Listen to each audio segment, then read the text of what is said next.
Waalaikumsalam. Ini kelas RP kan, benar? Iya, Bu. Iya, Bu. Oke, Ibu izin duduk dulu ya. Iya.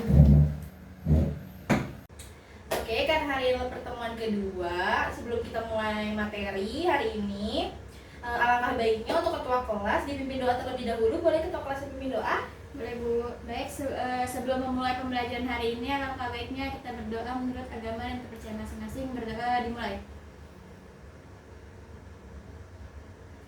Doa selesai. Terima kasih ya untuk ketua kelas ya. Sama-sama, Bu. Oke, Ibu ingin absen dulu ya, karena absen kan itu tanda kalian untuk siap pembelajaran hari ini. Anita Fitriani Putri, Hadir, Bu. Nabila Apriyani, hadir Bu.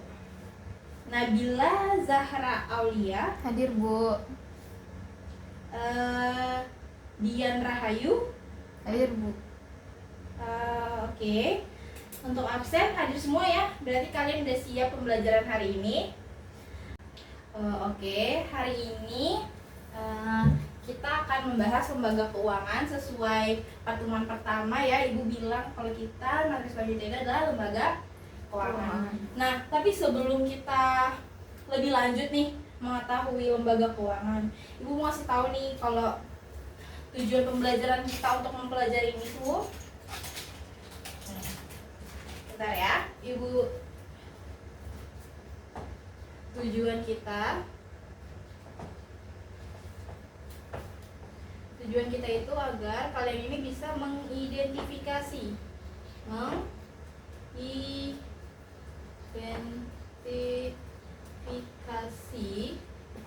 mengidentifikasi tentang apa itu lembaga keuangan, terus juga jenis-jenisnya, terus juga kalian itu bisa menganalisis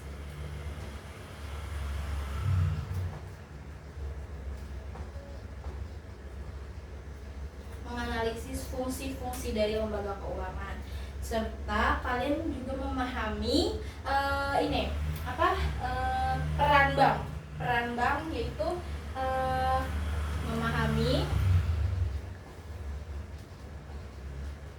memahami peran bank dalam kehidupan kita sehari-hari ya.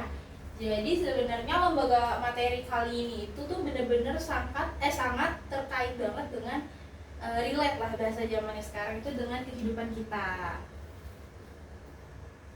Oke, tadi kan Ibu udah menjelaskan sedikit tentang tujuan pembelajaran kita hari ini. Jadi Ibu mau nanya nih sedikit, boleh? Boleh, Bu. Boleh ya. Kalian di sini itu pernah nabung nggak? Pernah. Pernah. Di mana tuh biasanya kalau kalian nabung tuh? Di celengan. Celengan ayam. Iya. Oh, terus kalian pernah ini nggak? Kalau di celengan ayam uangnya mungkin rusak atau apa gitu? Iya. Iya, Bu. Iya. Kan? Takut dimakan rayap juga Iya. kan? Iya, Bu. Nah, alangkah baiknya kalau kalian itu menyimpannya di bank gitu, karena itu sudah ada jaminannya juga. Nah, itu bank itu masih ada terkait dengan materi kita hari ini, lembaga keuangan. Oke, lembaga keuangan itu apa sih? Kalian tahu lembaga keuangan? Pengertiannya mungkin ada yang tahu? Belum ya. Oke, lembaga keuangan itu ya suatu institusi di bidang jasa keuangan yang bergerak di fasilitas layanan keuangan ya, seperti yang tertera di PPT Ibu tampilkan ini. Nah, itu untuk menghimpun dana dari masyarakat dan menyalurkan kembali untuk pendanaan berbagai kegiatan keuangan yang lainnya. Dan lembaga keuangan itu sangat mempengaruhi ekonomi suatu negara ya kan, karena dia mengatur semua keuangan gitu kan. Ya, lanjut ya. Ya, Bu. Nah, di sini ada fungsi lembaga keuangan. Di poin pertama itu ada memberikan jaminan kepada penyimpan uang. Maksudnya apa? Tadi kan ada yang bilang kan, saya menyimpan uangnya di celengan, tapi ada resiko kalau uangnya itu dimakan rayap atau jadi lecek atau robek gitu kan. Nah, kalau di lembaga keuangan gitu misalnya kita nyimpan itu ya ada jaminannya gitu, dan pasti aman, nggak akan diambil orang atau di uangnya akan rusak lah ya. terus juga memberikan informasi kepada nasabah. Jadi ntar lembaga keuangan itu memberikan informasi apa saja, misalnya di salah satu institusi lembaga keuangan misalnya lagi ada program yang bisa membantu masyarakat gitu kan. Terus juga ada melancarkan pertukaran. Melancarkan pertukaran itu yaitu menjadi alat tukar menukar. Jadi misalnya kita membeli suatu barang, ya kan kita membeli suatu barang itu udah harus dengan uang dong pastinya. Karena kita sudah tidak hidup di zaman masa lalu yang kita masih cuma bertukar dengan barter dari barang, dari misalnya beras ke singkong atau sebaliknya seperti itu. Di sini poin keempat ada produk menggunakan kredit dengan uang tunai. Maksudnya apa? Ada yang tahu nggak? Kalau kita beli barang, tapi secara Kredit, ya. tapi bayarnya tiap bulan tunai, bukan Ya, itu bukan Bu? Ya bisa jadi seperti itu, benar kok. Iya kayak sekarang itu kan zamannya itu kadang ntar masih ada sangkut pautnya maksudnya. Kalian juga tahu lah kalau misalnya kalian ada yang pakai Shopee Pay, e-wallet Shopee Pay. Pernah Ya. Kan ada di iklan tuh ada SPay later ya kan. Nah iya itu masuk juga kayak gini. Jadi menggunakan kredit tapi ntar bayarnya udah kayak uang tunai juga gitu kan. Nah sebagai alat transaksi untuk segala kegiatan masih sama poin ini sama ini nih. Poin 3 sama poin 5 ini masih sama sebagai alat transaksi untuk menukar segala semua kegiatan gitu kan. Di poin terakhir ini ada memberikan pembiayaan untuk usaha dan kebutuhan konsumtif gitu. Oke. Di sini ada Ibu mau ngajak kalian brainstorming dikit dulu ya. Apa yang terjadi kalau tidak ada bank? Gini, coba kalian fokus ya. Coba kalian bayangin kalau di dunia ini nggak ada bank. Terus gimana cara kalian untuk menyimpan uang, menyimpan dan dana-dana kalian, terus kalian juga gimana cara buat saving money ya, sama aja. Terus juga kalian bisa bayar-bayar barang-barang kalian gimana kalau misalnya nggak ada bank? Ada yang tahu nggak? Kita nggak jadi kayak kaya, Bu. Kaya ya? Iya. Ya, terus ada lagi ya mungkin opini lain. Jadi nggak punya tabungan buat masa depan Bu. Iya, ya kan? Terus kitanya juga jadi boros kan? Nah, Iya. maka dari itu kenapa kita mempelajari lembaga keuangan? Karena lembaga keuangan itu sangat berperan banget bagi kehidupan kita. Dia tuh mempunyai peran penting dalam kehidupan kita. Oke, Ibu mau lanjut lagi. Nah, Ibu punya brainstorming lagi yang kedua yaitu dompet kamu siapa yang ngatur, judulnya gitu kan. Ibu mau nanya sama kalian. Kalian di sini ada yang punya rekening bank? Punya. Ya Ibu juga punya. Oke. Terus kalian di sini ada yang pakai e-wallet? Pakai. Tahu dong berarti e-wallet itu apa? Tahu. Ya. Nah, contohnya apa sih e-wallet? Udah sebutin aja. Shopee Pay, Nah, GoPay, terus? Dana. Ya, benar. Terus ada lagi? OVO, OVO. Bu. OVO. Terus nah, terus kalau misalnya kalian nih menabung di sekolah atau sering beli pulsa dong otomatis. Ya kan udah jarang ke counter gitu kan. Terus kalian itu menurut kalian itu termasuk kegiatan keuangan atau enggak? Termasuk, Bu. Termasuk kenapa? Karena kita mengeluarkan uang. Iya. Nah kan dari situ aja kita udah tahu ya. Sebenarnya kalian juga sebenarnya seharusnya sudah sadar kalau kita semua itu pasti sudah terlibat dengan sistem keuangan gitu kan. Di balik semua itu ada yang namanya lembaga keuangan. Tadi yang seperti materi yang hari ini Ibu akan jelaskan. Karena hari ini kita akan ngebahas juga tentang jenis, terus ada peran-peran lembaga keuangan seperti itu. Oke, kita lanjut ya. Nah, tadi udah 2 kali brainstorming, berarti kita lanjut ke materi. Nah, ini ada jenis-jenis lembaga keuangan. Jenis-jenis lembaga keuangan itu ada 2. Yang pertama itu ada lembaga keuangan bank dan lembaga keuangan non bank. Nah, lembaga keuangan bank itu lembaga yang memberikan fasilitas dan jasa berupa pelayanan keuangan gitu ya kan, perbankan bagi masyarakat. Nah, kalau lembaga keuangan itu lembaga keuangan proses penghimpunan dana. Jadi dengan cara mengeluarkan surat-surat berharga. Contohnya kalau bank ya kalian udah tahu ya lembaga keuangan bank kayak Iya Bu. bank-bank yang lain gitu kan. Bang. Ini ada lembaga keuangan non bank. Lembaga keuangan itu contohnya tuh seperti kayak misalnya asuransi. Ada yang tahu asuransi? Tahu Bu. Nah, pegadaian kayak gitu-gitu. Oke. Nah, ini baru ada jenis-jenis bank. Tadi kan kita udah tahu ya, ada lembaga keuangan. Nah, di lembaga keuangan adalah jenis-jenis bank. Oke, di sini ada jenis-jenis ya, jenis-jenis bank. Nah, ini ada bank BPR. BPR.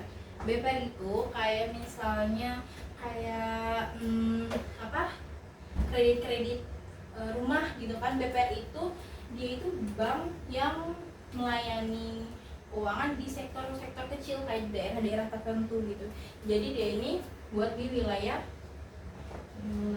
suatu wilayah ya, wilayah kecil mungkin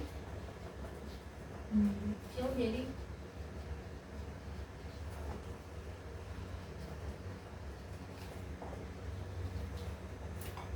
kayak misalnya mungkin kredit rumah ya kan.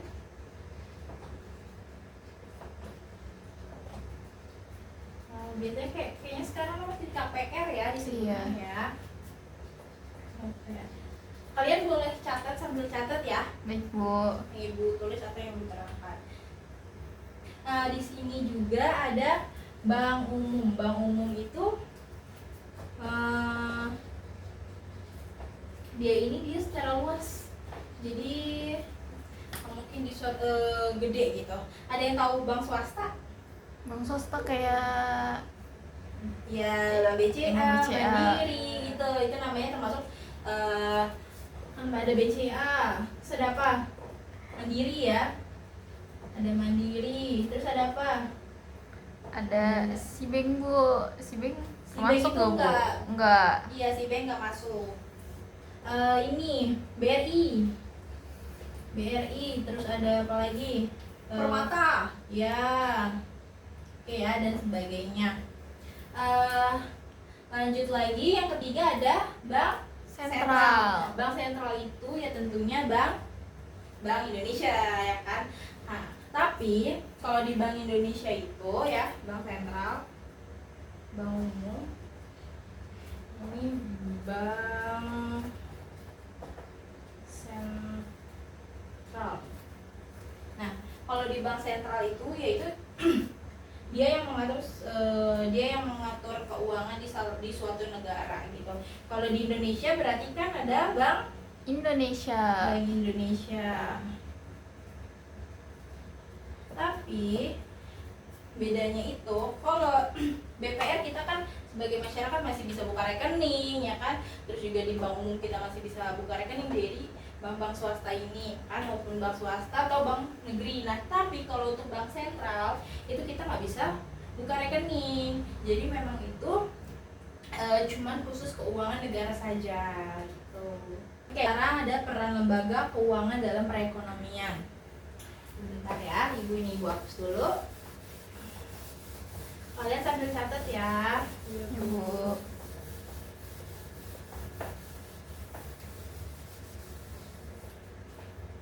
Oke, yang pertama ada mobilisasi dana. Ada mobilisasi dana. Maksudnya apa sih mobilisasi dana? Apa Ibu? Belum pernah denger Bu. Belum pernah dengar. Oke, belum, masih asing ya. Iya. Mobilisasi dana itu kayak kita menghimpun uang untuk menginvestasikan, memberi ke investor gitu ya. Sama aja sama kayak menginvestasikan gitu. Nah, yang kedua ada sistem pembayaran ya kan. Berarti mobilisasi dana itu adalah kayak investasi gitu ya. Investasi. Yang kedua ada sistem pembayaran. Sistem pembayaran itu sekarang udah banyak banget ya. Kalian mungkin udah nggak asing lagi sama yang namanya QRIS. Iya Bu. Ya kan? Di sini pakai QRIS. Pakai Bu. Nah, benar. Tapi sebelum ada QRIS kan kita masih pakai ATM, ya kan? Iya. ATM terus sekarang ada QRIS, ya kan? Nah, terus juga mungkin kalau di Indomaret ya, itu bisa kalau kalian punya kayak macam flash, e-money, ya kan? Itu bisa gitu kan, macam-macam e-wallet ya. Wallet. Oke. Yang ketiga ada alokasi kredit. Alokasi kredit itu yang macam yang tadi. Jadi kita ini kredit gitu, misalnya membeli satu barang dengan kredit. Nah, ini juga manajemen resiko. Manajemen resiko sama, yaitu kayak tadi lembaga keuangan non bank. Kan lembaga keuangan non bank itu ada contohnya itu seperti asuransi, pegadaian. Nah, itu kayak gitu. Jadi manajemen resiko. Nah, jadi peran-peran tersebut ini saling sangkut, saling terkait ya. Terus juga seperti yang lembaga keuangan itu sangat mempengaruhi kayak usaha-usaha kecil gitu kan, dengan alokasi kredit sama sistem pembayaran dengan membantu usaha tersebut secara efisien. Oke, slide selanjutnya. Bentar. Regulasi dan pengawasan lembaga keuangan. Nah, ini ada 3 poin, 1, 2, 3. Lembaga pengawasan itu di Indonesia itu ada 3, yaitu ada yang pertama ada OJK, ada yang tahu OJK, Otoritas Jasa Keuangan. Yang kedua ada Bank Indonesia, dan ketiga ada LPS. Gitu. Prinsip kehati-hatian ini maksudnya itu mencegah untuk suatu negara krisis keuangan gitu. Nah, ini ada kerangka hukum. Kerangka hukum ini menjadi setiap nasabah itu mempunyai hak dan kewajiban ya. Jadi dia juga harus dilindungi oleh suatu hukum seperti itu. Oke, slide selanjutnya kita akan ngebahas tren masa depan lembaga keuangan. Nah, ini ada gambarnya piramid ya. Ada piramid 1, 2, dan 3. Piramid pertama itu berkelanjutan pembiayaan hijau dan investasi berkelanjutan. Maksudnya apa, Bu? Gini. Jadi, suatu lembaga keuangan itu juga cuma hanya menghimpun dana, terus memberi dana untuk mungkin UMKM gitu. Nggak cuma gitu doang. Jadi, kalian tahu CSR? Mungkin di mata pembelajaran lain dan belajar CSR. Nah, jadi suatu perusahaan gitu, dia misalnya nggak cuma hanya bisnis doang, jadi dia ini ingin membuka suatu proyek gitu untuk untuk membangun sosial suatu perusahaan, suatu lembaga keuangan tersebut untuk di masa yang akan datang gitu. Terus yang kedua ada inklusi keuangan, yang akses layanan keuangannya lebih luas dan targetnya 90% di tahun 2024. Maksudnya apa, Bu? Maksudnya gini, masih banyak orang tua sekarang itu belum punya bank, ya kan? Masih nggak ada yang tahu kayak buka rekening caranya gimana, terus gimana ntar cara nabung di bank. Masih banyak yang kurang mengerti, dan ini pengen menjadi akses layanan keuangannya lebih luas lagi, lebih bukan tercemar ya, lebih orang tuh lebih tahu gitu, semua orang tahu tentang lembaga keuangan. Piramidnya di sini yang ketiga ada transformasi digital, adaptasi teknologi baru dan perilaku konsumen. Maksudnya itu sekarang ini kan perkembangannya sudah maju ya kan, kita bayar sekarang udah cuma tinggal scan barcode lewat, sekarang kan QRIS terus juga bisa sekarang handphone misalnya nih handphone sekarang udah bisa langsung nge-tap gitu doang karena udah ada NFC-nya kan. Nah, itu kan ya itu berarti kan sama dengan transformasi digital kan. Terus beradaptasi dengan teknologi baru, mungkin kayak AI atau semacam yang lainnya. Lanjut lagi. Nah, ini udah kesimpulannya ibu akan bacakan saja ya. Jadi kesimpulan pertemuan hari ini adalah lembaga keuangan itu merupakan mempunyai peran sangat penting bagi kehidupan kita, bagi semua kehidupan maupun kita atau orang lain atau semuanya. Dan itu untuk fungsi lembaga keuangan juga itu untuk menstabilkan perekonomian kita di suatu negara. Nah, serta kita juga mempunyai pengaruh besar pada keuangan gitu. Nah, regulasi dan inovasi dan adaptasi yaitu tantangan dan kunci sukses kita di masa depan lembaga keuangan gitu. Oke, lanjut. Nah, ini ada tugas untuk pertemuan ini, tapi kalian kerjainnya itu kumpulin di minggu yang akan datang di pertemuan 3. Nah, ini kalian bisa tulis di folio. Terus di minggu depan biar ibu cek langsung satu-satu soalnya ditulis. Terus juga ibu mau ini kalian jawabannya nggak boleh sama teman sebangku kalian, benar-benar harus sesuai pendapat kalian. Oke? Mungkin ada yang mau ditanyakan terkait tugas? Sudah, Bu. Nggak ada. Ngerti ya? Ngerti, Bu. Oke.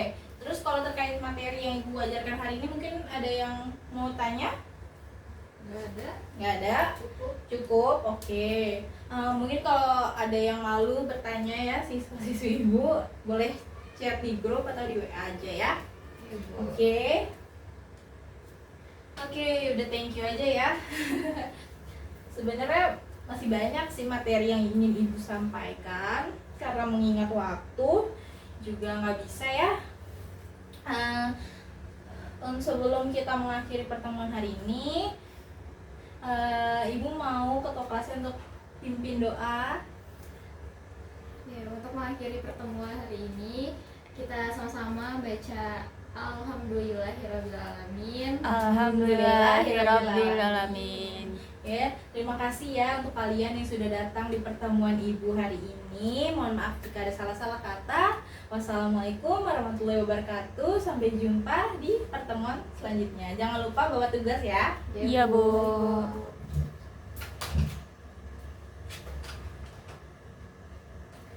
Kasih, permisi. Iya, Bu. Terima kasih, Bu. Kasih.